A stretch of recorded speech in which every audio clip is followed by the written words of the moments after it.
రాహుల్ గాంధీ ఎంత పెద్ద పప్పు అంటే మళ్ళొకసారి నిరూపించుకున్నాడు. ఆయన ఏమన్నాడు అనంటే, మాన్యవర్ కాన్షీరామ్ అట నెహ్రూ బతికొండగా కాన్షీరామ్ ఉంటే ఏదో రాష్ట్రానికి కాంగ్రెస్ తరఫున ముఖ్యమంత్రి అయ్యేటోడట.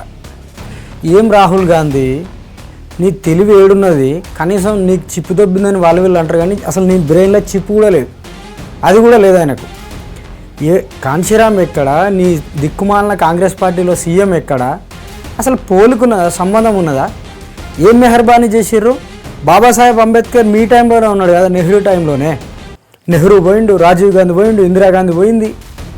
భారతరత్న కూడా ఇవ్వలే కదా మీరు బాబాసాహెబ్ అంబేద్కర్కు. కాన్షీరామ్ కంటే ఇంకా పెద్ద కదా. ఆయన మంత్రి పదవికి రాజీనామా చేస్తంటే కూడా మీరు ఆయన రాజీనామా చేయనిచ్చారు కదా, కనీసం ఆపడానికి కూడా ప్రయత్నించలే కదా. ఇదే కాంగ్రెస్ పార్టీకి వ్యతిరేకంగా బాబాసాహెబ్ అంబేద్కర్ అన్టచబుల్స్ కోసం గాంధీ కానీ కాంగ్రెస్ పార్టీ కానీ ఏం చేసిందని ఒక పుస్తకం రాసింది కదా, మీ దిక్కుమాలిన పార్టీ మీద, మీ దిక్కుమాలిన కుటుంబం మీద, మీ దిక్కుమాలిన సిద్ధాంతం మీద. ఏ మాన్యవర్ కాన్షీరామ్ అంటావా? ఆయన రాష్ట్రపతి పదవిని కూడా తృణప్రాయంగా తన్నేసి వచ్చిన ఆయన ఈ దేశంలో ఉన్న 90% బహుజనులకు నాయకుడు. ఆయనను పట్టుకొని నువ్వు నీ దిక్కుమాలిన పార్టీ ఓ సీఎం పోస్ట్ ఆఫర్ చేసేటోళ్ళ. అసలు కాన్షీరామ్ అనేటి ఆయన రావడం వల్లనే కదా నీ కాంగ్రెస్ పార్టీ, నీ ఎస్పెషల్లీ నీ గాంధీ కుటుంబం నుంచి ఒక్క ప్రధాని కూడా రాలేకపోయింది ఇప్పటి వరకు, భవిష్యత్తులో కూడా కాడు, బికాస్ ఆఫ్ కాన్షీరామ్. కడుపులో అక్కసును నువ్వు ఇట్లా కక్కుతున్నావు. నడిచింది 60-70 ఏళ్ళు మీ కాంగ్రెస్ పార్టీ నడిచింది.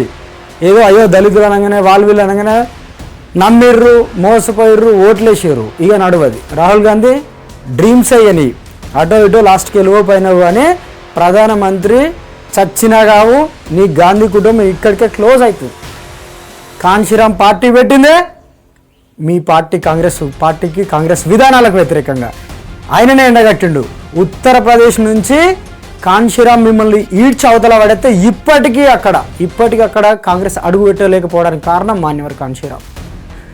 ఏం చేసిరా అంటే ఎట్లా రాహుల్ గాంధీ ఎంత దుర్మార్గంగా, ఎంత నీచంగా మాట్లాడతాడంటే, అప్పుడేమో వాడు అంతకుముందు వీళ్ళ పార్టీ నుంచి మొన్ననే రీసెంట్లీ ఒక 6 నెలలు కూడా కాలే, అసలు కాంగ్రెస్ పార్టీయే లేకుంటే అంబేద్కర్ ఎక్కడిది, అంబేద్కర్ కంట్రిబ్యూషన్ ఎక్కడిది, ఆయననేవారు రాజ్యాంగం రాయనిచ్చారు, కాంగ్రెస్ పిలిచి దయచూపి రాపించిందని అన్నారు.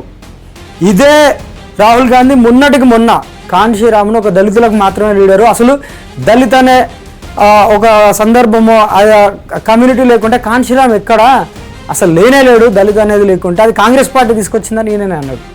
ఎంత ఎంత కటువైన మాటలు. అంటే కాంగ్రెస్ పార్టీ లేకుంటే దళితులకు కానీ, బీసీలకు కానీ, ఎస్టీలకు కానీ ఇక ఇంకేం జరగవా? ఇక వాళ్ళ బతికే లేదు, రాజకీయమే లేదు, కాంగ్రెస్ ఇవ్వకుంటే పదవులే లేవన్నట్టు మాట్లాడతారు. ఇంత కడుపు నిండా మాటలు, ఇంకా ఇంత అక్కస, ఇంత ఏమంటే బల్పు అని కూడా అనొచ్చు, తప్పేం లేదు. అంత బల్పుగా మాట్లాడిండు రాహుల్ గాంధీ. నువ్వు చేయకుండా సీఎం కాడా? ఆయన ప్రైమ్ మినిస్టర్ క్యాండిడేట్ అయ్యా. మీరు పెట్టిన దుర్మార్గపు రాజకీయ వ్యవస్థలో బాబాసాహెబ్ అంబేద్కర్ అయినా, మాన్యవర్ కాన్షీరామ్ అయినా మీకు వ్యతిరేకంగా భారతీయ జనతా పార్టీకి, కాంగ్రెస్ పార్టీకి, ముఖ్యంగా మీ గాంధీ కుటుంబానికి వ్యతిరేకంగా పోరాడి వాళ్ళ అనారోగ్యంతో చచ్చిపోయారు. మీరు వాళ్ళకేం మెహర్బాన్ చేస్తారు? కాన్షీరామ్ అంతటి స్థాయి అనేది నీ మాట్లాడేంత, ఆయనకు మీరు పదవులు ఇచ్చేంత అయ్యిర్రా? ఒకవేళ కాన్షీరామ్ బతుకుంటే నేను ఛాలెంజ్ చేసి చెప్తాను, మీ తాత నెహ్రూ అసలు ప్రధానమంత్రి అయ్యేటోడే కాదు. కాన్షీరామ్ ఎప్పుడూ ఆపేస్తోడు. కాన్షీరామ్ కూడా నీ కాంగ్రెస్ పార్టీ విజయాన్ని, ఏకఛత్రాధిపత్యాన్ని దేశంలో ఆపింది మాన్యవర్ కాన్షీరామ్ గారే. మొన్నటికి అసలు ఇప్పుడు కూడా చాలా కాలంగా పట్టించుకోలేం. మాన్యవర్ కాన్షీరామ్కు భారతరత్న కూడా ఇవ్వలే కదా మీరు. ఇయ్యేలా మాట్లాడతారు. రాహుల్ గాంధీ ప్రధానమంత్రి అయితేనట భారతరత్న ఇస్తారట. మాన్యవర్ కాన్షీరామ్ చచ్చిపోయినప్పుడు కాంగ్రెస్ పార్టీ గవర్నమెంట్లో ఉన్నది కేంద్రంలో. కనీసం ఒకరోజు సంతాప దినం చెప్పలే మీరు. ఉత్తరప్రదేశ్లో అఖిలేష్ యాదవ్ కూడా ఒకరోజు సంతాప దినం చెప్పలే. ఇవాళ భుజాలకు ఎత్తుకొని మేము బహుజన నాయకులము, మేము కాన్షీరామ్ విధానంలో పోతాము, జిస్కి జిత్ని సంఖ్యా భారీ, ఉస్కి ఉత్ని ఇస్సే భారీ అనుకుంటా మీ ఇప్పుడు నినాదాలు చెప్పుకుంటా మోపోయినావు. కాన్షీరామ్ బర్త్డేని ఇప్పుడు కాంగ్రెస్ పార్టీ ఎత్తంది సామాజిక పరివర్తన దినోత్సవం అని. ఎందుకు ఎత్తంది? కారణం ఉన్నది. మొన్న ఒక 3 నెలల క్రితము కాన్షీరామ్ వర్ధన్ సందర్భంగా అక్టోబర్ 9న లక్నోలో బెంజీ మాయావతి తీసిన ర్యాలీతోటి వీళ్ళందరికీ సల్ల ఎంటలు పుట్టినాయి రాజకీయంగా. ఇక మా పని అయిపోయింది. వాస్తవానికి కాంగ్రెస్ పార్టీకి ఐడియాలజీ లేదు, ఓ మన్ను లేదు. వాళ్ళ పని మొత్తం కొలాప్స్ అయింది. ఇక ఏం దిక్కులేక బాబాసాహెబ్ అంబేద్కర్ సోషల్ జస్టిస్ విధానాన్ని, మాన్యవర్ కాశీరాం బహుజన విధానాన్ని నెత్తికెత్తుకొని తిరుగుకుంటా మళ్ళీ వాళ్ళని అవమానిస్తారు. బహుజన సమాజానికి మాన్యవర్ కాంశీరాంను మించిన నాయకులు లేడు.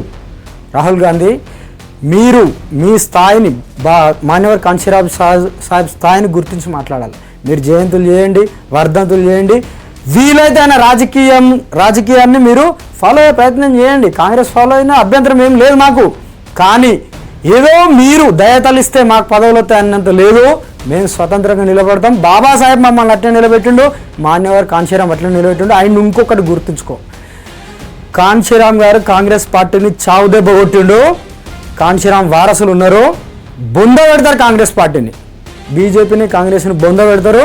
ఇక గాంధీ కుటుంబం నుంచి ప్రైమ్ మినిస్టర్ కాబోరు. మీకు రోజులు దగ్గర పడ్డాయి, లెక్క పెట్టుకోరు. ఇక జై భీమ్.